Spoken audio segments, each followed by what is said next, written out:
Welcome to mini foods Jaisingh. எல்லாருக்கும் வணக்கம். இன்றைக்கி நம்ம சேமியா வச்சு ஒரு பக்கோடா ரெசிபி தாங்க பார்க்க போகிறோம். இது ரொம்பவே கிறிஸ்பாக டேஸ்டியாக சூப்பராக இருக்குங்க. ஒரு ஈவினிங் டைமிங்கில் டீ காஃபி கூட வச்சு சாப்பிடும் பொழுது ரொம்ப சூப்பராக இருக்குங்க. வாங்க அந்த பக்கோடா எப்படி செய்யலான்னு பார்க்கலாம்.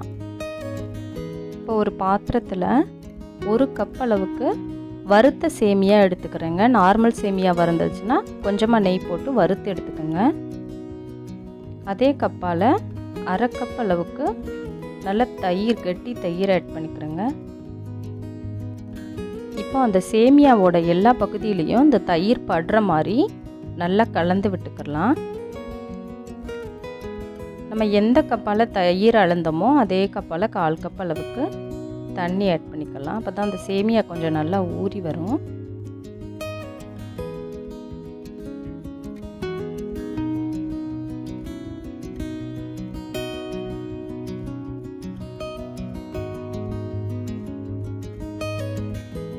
இந்த தயிர் கலவையிலேயே சேமியா ஒரு 1/2 மணி நேரம் ஊறட்டுங்க. ஒரு மூடி போட்டு மூடி வச்சிடலாம். ஒரு 10 நிமிஷத்துக்கு ஒரு வாட்டி லைட்டாக கலந்து விடணும். அப்போ தான் வந்துட்டு தயிர் எல்லா பக்கத்துலேயுமே பட்டிருக்கும். சேமியா நல்லா ஊறி நமக்கு சாஃப்டாக வரும்.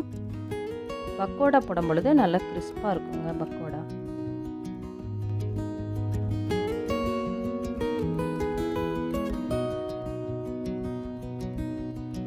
இப்போ சேமியா 1/2 மணி நேரம் ஊறியாச்சு. இப்போ அதில் நான் 2 பெரிய வெங்காயம் ஸ்லைஸாக கட் பண்ணி போட்டுக்கிறேன்.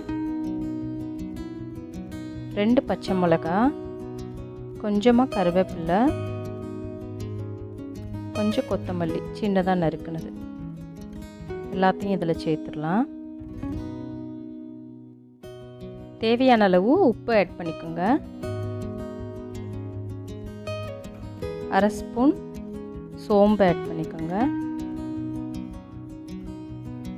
இது எல்லாத்தையும் நல்லா கலந்து விட்டுறலாம். 1/2 ஸ்பூன் சில்லி பவுடர் ஆட் பண்ணிக்கணும். நீங்கள் காரம் தேவையான அளவு போட்டுக்கோங்க. 1/2 கப் அளவுக்கு கடலை மாவு எடுத்துருக்குறேன். கடலை மாவு ஃபஸ்ட்டே எல்லாத்தையும் மொத்தமாக கொட்டிடக்கூடாது. கொஞ்சம் கொஞ்சமாக ஸ்பூனில் போட்டு கலந்து விடணும். இந்த அளவுகள்லாம் நம்ம சேமியா எந்த கப்பால் மெஷர் பண்ணி எடுக்கிறோமோ அதே கப்பால் தான் எல்லா அளவுகளுமே எடுக்கணும். அப்போ தான் சரியாக வரும். இதே போல் பக்கோடா பதத்துக்கு வர்ற அளவுக்கு கடலை மாவு போட்டு பிரட்டிக்கோங்க. இப்போ எண்ணெய் சூடாகிடுச்சு. அதில் பக்கோடாவை ஒன்று உதுத்து விட்டு போட்டுக்குருவோம். இந்த பக்கோடா ரொம்பவே டேஸ்ட்டாக கிறிஸ்பியாக இருக்குங்க. அந்த சேமியா தயிர் கூட ஊறுறதுனால அந்த தயிரோட புளிப்பு தன்மையும் சேர்ந்து ரொம்ப டேஸ்ட்டாக இருக்குங்க. அடுப்பை மீடியம் ஃப்ளேம்லேயே வச்சுட்டு இது போல் கலந்து விட்டு வேக விடுங்க. அப்போ தான் உள்ளெல்லாம் நல்லா வெந்து கிடைக்கும்.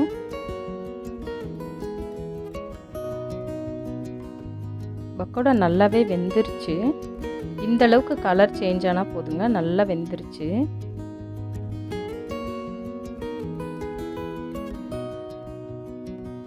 சூப்பரான ஒரு evening tea time snack ready ஆகிடுச்சுங்க.